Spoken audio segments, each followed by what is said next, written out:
Saudara, elektabilitas Ganjar Pranowo, Prabowo Subianto, dan Anies Baswedan bersaing ketat dalam survei yang dirilis Indikator Politik Indonesia. Elektabilitas Ganjar yang sempat turun kini bersaing ketat dengan Prabowo Subianto. Sementara elektabilitas Anies fluktuatif.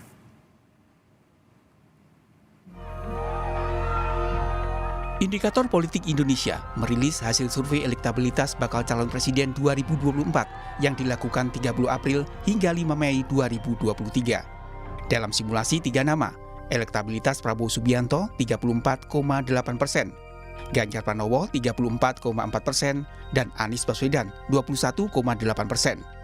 Elektabilitas Ganjar Pranowo naik 6,5% dibandingkan survei sebelumnya, usai dideklarasikan PDI Perjuangan sebagai bakal capres. Sedangkan elektabilitas Prabowo Subianto naik 2,1% dan elektabilitas Anies Baswedan turun 0,4% dibandingkan survei sebelumnya. Kemungkinan nama-nama bakal capres di 19 nama yang tidak ikut kita sertakan dalam simulasi 3 nama itu lebih banyak yang lari ke Pak Prabowo ketimbang ke Ganjar, meskipun selisihnya dalam margin of error ya. Nah, suara Mas Anies juga naik loh, dari 15 jadi 21,8%. Nah, tapi kalau kita lihat awal Mei trennya begini, Ganjar rebound, Pak Prabowo naik, tetapi slope kenaikan Ganjar lebih tinggi ketimbang slope kenaikan Pak Prabowo dibanding bulan April. Persaingan ketat antar bakal capres juga terlihat dari hasil survei Carta Politika Indonesia yang dilakukan 2 hingga 7 Mei 2023. Dalam simulasi 3 nama, elektabilitas Ganjar Pranowo 38,2%, Prabowo Subianto 31,1%, dan Anies Baswedan 23,6%. Elektabilitas Ganjar Pranowo naik 6,8% dibandingkan survei bulan April usai dideklarasikan PDI Perjuangan sebagai bakal capres. Sementara elektabilitas Prabowo Subianto turun 2% dan elektabilitas Anies Baswedan turun 1,6%. Mas Ganjar ada di angka 38,2%, Pak Prabowo dengan angka 31,1%, Mas Anies dengan 23,6%, yang menyatakan diri menjadi undecided voters sudah di angka yang bisa dikatakan cukup kecil, dengan sisa waktu 9 bulan ada di angka hanya 7,1%. Jadi sudah agak mengkristal. 10 hari setelah dilakukan deklarasi, kita lakukan survei, angkanya kemudian melejit menjadi 38,2%. Jauh melampaui Pak Prabowo di angka 31,1%, artinya ada selisih sekarang 7,1%, Sinta. Angka ini bahkan lebih tinggi dibandingkan ketika Mas Ganjar belum terkena pro kontra isu Piala Dunia U20. Itu yang Seluruh bakal calon presiden terus berupaya meningkatkan dukungan untuk mendongkrak elektabilitas serta meraih suara pemilih di Pilpres 2024. Tim Liputan, Kompas TV. Tingkat keterpilihan atau elektabilitas Ganjar Pranowo, Prabowo Subianto, dan Anies Baswedan bersaing ketat. Hal atau momen apa yang mendongkrak elektoral para bakal capres? Kami akan bahas bersama Direktur Eksekutif Indikator Politik Indonesia, Burhanuddin Muhtadi, dan Direktur Eksekutif Carta Politika Indonesia, Yunarto Wijaya. Selamat sore, Mas Toto, Mas Burhan. Selamat sore jelang malam, Cindy. Hai, ini menarik dengan hasil survei baik dari Indikator Politik dan juga Carta Politika. Dari Indikator Politik, Mas Burhan, ada selisih elektabilitas Ganjar Pranowo dan Prabowo Subianto yang sangat tipis. Ini faktornya apa sebenarnya? Pertama ada perbedaan ya antara survei indikator terakhir dengan Carta dari sisi metode. Kami melakukan survei by phone dengan metode atau teknik random digit dialing, sementara Carta melakukan survei tatap muka. Jadi perbedaannya terutama di 17% warga yang tidak punya HP, yang umumnya kelas menengah bawah, yang mungkin agak bias ke pendukung PD Perjuangan. Nah, itu kurang terwakili ya dalam survei by phone. Nah, pertanyaannya bagaimana kalau kita lihat petanya, memang kalau dari 3 nama, itu dari survei by phone yang kami lakukan, itu selisihnya sangat tipis antara Mas Ganjar maupun Pak Prabowo. Statistically dead head ya, kita tidak tahu persis siapa yang unggul kalau berdasarkan simulasi 3 nama. Tetapi polanya terlihat dan kurang lebih sama dengan survei Carta atau survei SMRC yang dilakukan dengan tatap muka. Apa itu? Ganjar Pranowo mengalami rebound dibanding survei bulan April. Rebound dalam pengertian deklarasi Ganjar Pranowo oleh PD Perjuangan secara empirik terbukti mengangkat elektabilitas Ganjar kembali. Tapi juga tidak menurunkan elektabilitas Pak Prabowo. Pak Prabowo trennya masih positif. Meskipun slope kenaikannya tidak setajam Ganjar. Ya. Jadi secara umum tidak ada hal luar biasa kecuali ya deklarasi baik oleh PD Perjuangan atau P3 yang dilakukan setelah kita melakukan survei. Nah, ini kira-kira ingin menunjukkan apakah deklarasi punya efek atau tidak. Jawabannya iya, punya efek. Tetapi pertarungan antara dua nama, Mas Ganjar maupun Pak Prabowo, itu masih neck to neck. Oke, kalau dari carta politika, Mas Toto, Prabowo Subianto, Ganjar Pranowo, Anies Baswedan, bagaimana kenaikan elektabilitas, naik turunnya? Ya pertama, ya makasih tadi Mas Burhan sudah menjelaskan ya supaya tidak ada salah kaprah. Seringkali kita nih diadu-adu nih antara beberapa lembaga survei. Memang ada perbedaan metode. Walaupun Mas Burhan juga beberapa kali kemarin merilis seperti sebelum Lebaran, data sebelum Lebaran survei tatap muka. Ada pola yang memang kita lihat dari pengalaman saya ke belakang berbeda hasil ketika kita menggunakan metode tatap muka atau misalnya survei by phone dengan metode RDD atau misalnya double sampel. Kalau kita lihat tuh polanya sekitar 3-4% ada perbedaan karena memang ada 17% dari responden yang tidak terjangkau tadi yang memiliki HP begitu ya, dan memang yang dirugikan biasanya adalah pemilih PDI Perjuangan cenderung ada di masyarakat kelas bawah. Tetapi betul ada pola yang sama kalau saya lihat penarikan sampel tidak terlalu jauh berbeda harinya antara indikator, carta politika dan SMRC. Pola pertama ada pengaruh kalau kita lihat dari momen pendeklarasian di Batu Tulis atau misalnya P3 dengan kenaikan Ganjar pasca turunnya Ganjar kalau kita lihat tarik ke belakang di bulan April yang sempat turun karena isu Piala Dunia U20. Tapi ada fakta menarik juga, kenaikan atau rebound Ganjar kalau di survei tatap muka bahkan sedikit melampaui angkanya sebelum terjadinya kekisruhan Piala Dunia U20, tapi itu tidak kemudian menurunkan angka Pak Prabowo. Pak Prabowo tetap kalau dibandingkan dengan survei Februari atau Maret misalnya, April kemudian mengalami kenaikan cenderung stagnan kalau kita lihat kemudian di awal bulan Mei. Artinya kenaikan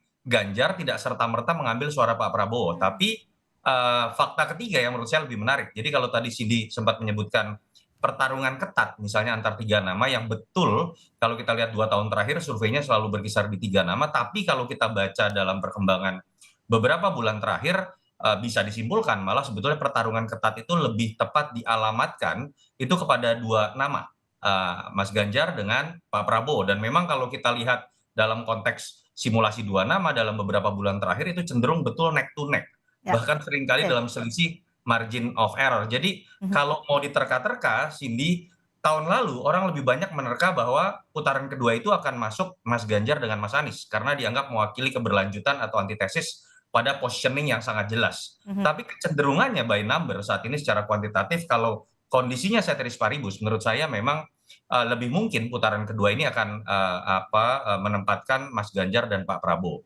Oke, tadi disebutkan kalau Ganjar elektabilitasnya naik tapi tidak serta-merta mengambil dari pemilih Prabowo Subianto. Jadi naiknya dari mana, Mas Toto?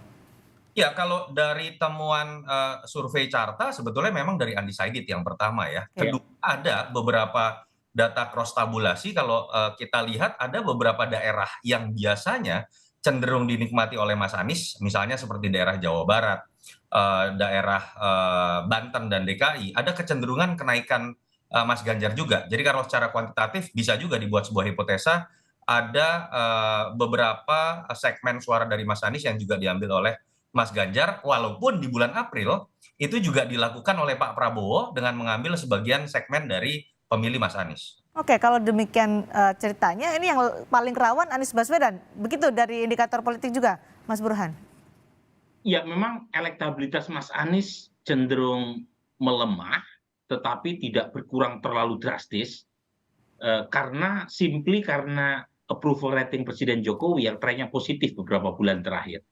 Jadi di data kami sekitar 22% ya pemilih Mas Anies Baswedan. Kebetulan approval rating Pak Jokowi 78%. Jadi ya beliau lebih banyak mengambil segmen pemilih yang tidak puas. Nah di sini trikinya, kalau misalnya Mas Anies concern terhadap narasi perubahan, di saat approval rating Presiden Jokowi meningkat, maka yang tertekan justru adalah elektabilitas dirinya. Karena sulit untuk jualan narasi perubahan di saat 78% puas. Nah, mungkin akan menguntungkan kalau approval rating Pak Jokowi turun. Itu yang kami temukan bulan November 2022 ketika elektabilitas Mas Anies menyalip Pak Prabowo dan mengancam elektabilitas Ganjar di peringkat pertama. Saat approval rating Pak Jokowi drop 6 poin. Nah, pertanyaannya, apakah ada potensi approval rating Pak Jokowi turun selama 9 bulan ke depan? Kalau turun, jelas itu kabar baik buat Anies Baswedan. Oke, kita bicara soal momen karena tadi disebutkan juga oleh Mas Burhan, deklarasi ini punya pengaruh yang besar untuk meningkatkan elektabilitas bakal capres dalam surveinya. Kita tahu Prabowo Subianto selalu menjadi baca pres potensial, tapi kan sampai sekarang belum deklarasi secara resmi, beda seperti Ganjar Pranowo dan juga Anies Baswedan.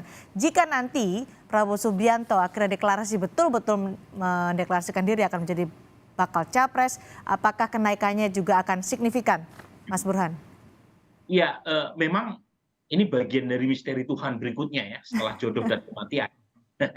Jadi pertama, yang sudah fix dan di atas kertas sudah mendapatkan tiket, itu baru 2 bakal capres. Ya. Anies Baswedan oleh 3 partai, Demokrat, PKS, dan Nasdem.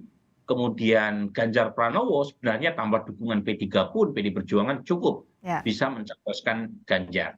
Pak Prabowo sejak tahun lalu sudah dideklar sebagai capres, tapi baru oleh Gerindra.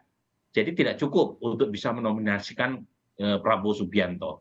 Nah, pertanyaannya bagaimana kalau misalnya ada koalisi yang cukup mencapreskan Prabowo? Apakah bisa mengerek elektabilitas Prabowo atau tidak? Nah, saya sendiri tidak tahu karena belum ada kasusnya kan belum ada koalisi terutama PKB belum memutuskan Prabowo sebagai capres. Baru statement Faisal Reza kan, belum institusi PKB-nya. Jadi menurut saya perlu ditunggu lebih sabar apakah ada kejadian atau tidak.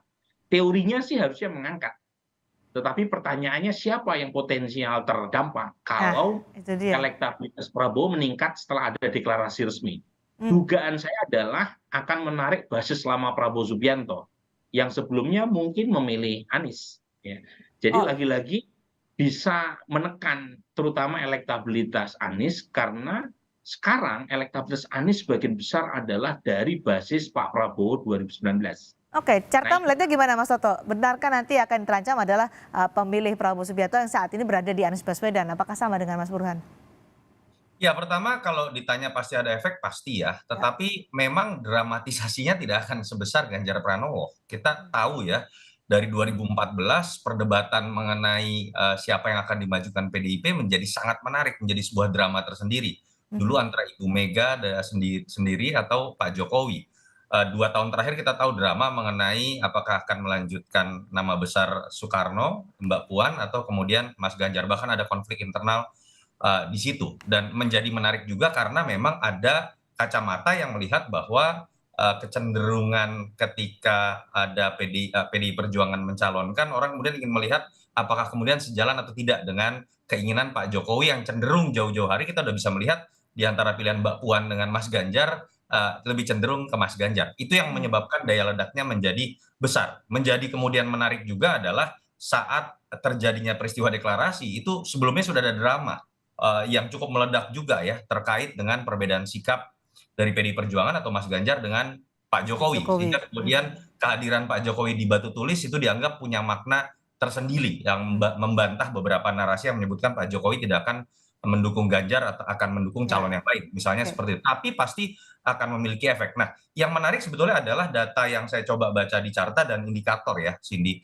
Ketika kita baca narasi yang belakangan muncul kan adalah sepertinya terjadi perebutan klaim.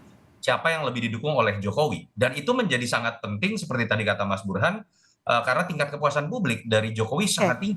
78%, di saya 79%, LSI 82%. Artinya peluang menjadi kingmaker memang sangat besar. Terjadi perebutan klaim. Nah, yang menarik gini Cindy, ketika kita baca dalam data cross tabulasi pemilih Jokowi Ma'ruf 2019 dengan pilihan mereka di pemilu 2024 ini, ada data menarik ternyata mayoritas itu masih memilih Ganjar, pemilih Jokowi Ma'ruf. Artinya Pak Prabowo memiliki segmen di satu sisi ya, Mas Ganjar masih lebih unggul untuk mengklaim dukungan pemilih Pak Jokowi, tapi di sisi lain Pak Prabowo itu juga menarik. Dia punya 2 kekuatan di sini. sudah menarik sebagian pemilih Jokowi, tapi berhasil juga mempertahankan sebagian investasi elektoralnya Baik. yang sering itu dipersepsikan sebagai pemilih anti Jokowi. Itu yang menurut saya akan menjadi menarik pertarungan di antara kedua orang ini. Approval rating Jokowi meningkat dan potensi Jokowi menjadi kingmaker semakin besar. Tapi pada pidato di Musra kemarin, siapa yang didukung oleh Presiden Jokowi, siapa yang di-endorse ini kan juga masih menjadi misteri ilahi kalau sebut Mas Burhan tadi. Masih menjadi misteri, hanya Jokowi yang tahu. Tapi banyak yang akhirnya bertanya-tanya sebenarnya ke Ganjar atau ke Prabowo Subianto sih. Karena kisi-kisi atau ciri-ciri yang disebut oleh Presiden Jokowi itu masuk kedua-duanya, Mas Toto. Iya, kalau saya melihat jangan-jangan Pak Jokowi juga sedang menunggu arah angin dulu ya. Surveinya Mas Burhan ditunggu terus nanti tuh. Akan mengarah kemana. Nggak, artinya begini Cindy. Kita tahu Pak Jokowi kalau dikatakan tidak mengendorse, naif lah. Jelas ada beberapa kode simbol kuat yang ditujukan. Dan dalam konteks itu menurut saya lumrah ketika beliau ingin memastikan legasinya. Karena ada satu barisan koalisi atau satu sosok yang memang dianggap dalam sejarah politiknya cenderung akan mengambil sikap yang berbeda terkait dengan legasi Jokowi.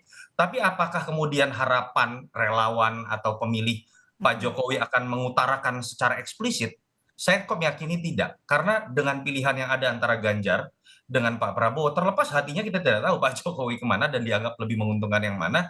Tapi pernyataan sikap yang kemudian eksplisit yang akan berpengaruh terhadap engineering gerakan dari relawannya, pemilihnya kepada calon tertentu, kita tahu juga akan menimbulkan resiko pecahnya soliditas koalisi.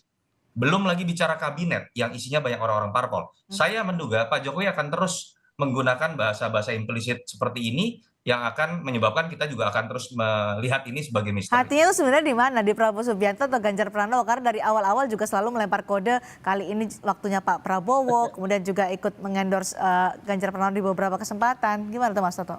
Kalau urusan hati, saya pikir Mas Burhan lebih ahli hati ya. Isi hati. Coba Mas Burhan. Mas Burhan, indikator Cindy. menangkap itu nggak? Siapa sebenarnya yang di-endorse Presiden Joko Widodo? Begini ya, kalau agama itu mengajarkan kita untuk menafsirkan apa yang zohir, bukan apa yang batin. Ya. Oke. Jadi apa yang terlihat, apa yang eksplisit, bukan apa yang implisit. Nah, kalau kita lihat apa yang eksplisit dari Presiden Jokowi, sepertinya dia masih balancing antara dua nama, antara Ganjar maupun Prabowo. Nah, kenapa demikian? Karena dua-duanya punya potensi menang. Meskipun Joko Widodo adalah kader dari PDI Perjuangan ya? Ya, itu tidak terbantahkan karena bagaimanapun Pak Jokowi selain sebagai kader PDI Perjuangan, dia juga menjadi komandan koalisi dari partai-partai pendukung pemerintah selain PDI Perjuangan. Nah, pada titik itu sangat mungkin Pak Jokowi juga tanda kutip ya punya kepentingan yang kadangkala bisa sama, kadangkala juga bisa berbeda dengan partainya sendiri, termasuk urusan 2024. Nah, menurut saya situasi semacam ini akan dia jaga sampai melihat arah mata angin. Karena dari survei yang tadi saya rilis, meskipun ini soal angka ini kita harus hati-hati ya, efek Pak Jokowi itu kurang lebih antara 4-5%. Mungkin bagi sebagian pihak terlihat kecil ketika endorsement Pak Jokowi baik ke Ganjar atau ke Pak Prabowo bisa mengubah sekitar 4%. Tapi jangan lupa dalam situasi kompetisi yang sangat sengit, 4% ini menjadi sangat penting untuk membedakan hasil akhir. Nah, tetapi lagi-lagi poinnya adalah banyak pemilih Jokowi yang punya preferensi personal, yang otonom, yang kadang-kala juga tidak bisa diubah oleh sosok Jokowi sendiri. Nah, pada titik itu dia harus melihat preferensi arus publik, siapa yang potensial menang. Kalau misalnya masih dead heat, masih neck to neck, ya dugaan saya sampai akhir beliau akan menjaga satu sikap yang ambigu, yang tidak tepat, mana yang dianggap pro sana atau pro sini. Menunggu arah mata angin ini adalah orang atau statistik? Menunggu arah mata angin sama pilihan publik kan bisa berkaitan sini. Jadi poin saya adalah dia menunggu siapa yang dipilih oleh rakyat. Lihat loh ya statement dia terakhir. Cari pemimpin yang tidak dikendalikan elit, tapi apa yang dimaui rakyat. Dugaan saya itu keywordnya. Jadi siapa yang diputuskan, apakah Prabowo, apakah Jokowi, bahkan apakah Anies Baswedan sekalipun, Ya, itu Ya, menunggu apa baik. yang dimaui oleh publik dan Pak Jokowi tidak bisa melawan apa yang diinginkan oleh publik. Terakhir singkat untuk masing-masing Mas Burhan dan juga Mas Toto, episentrumnya kan saat ini adalah bakal capresnya. Apakah nanti momentum dengan mendeklarasikan bakal cawapres juga akan secara signifikan memberikan leverage elektoral bagi masing-masing bakal capres ini, Mas Toto?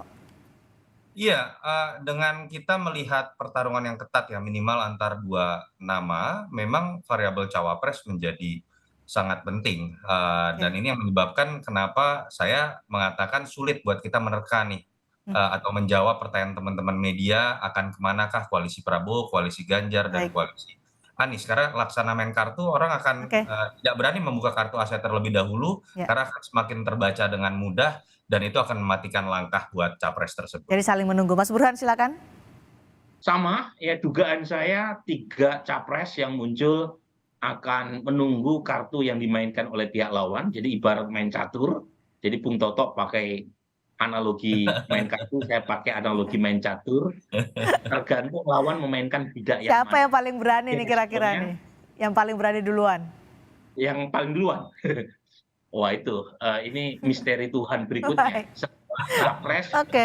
boboh dan kematian. Baik, masih saling intip ya antar koalisi. Terima kasih Mas Toto, terima kasih Mas Burhan sudah Terima kasih, berbagi Siti. analisa bersama kami di Sapa Terima kasih, malam Mas. hari ini.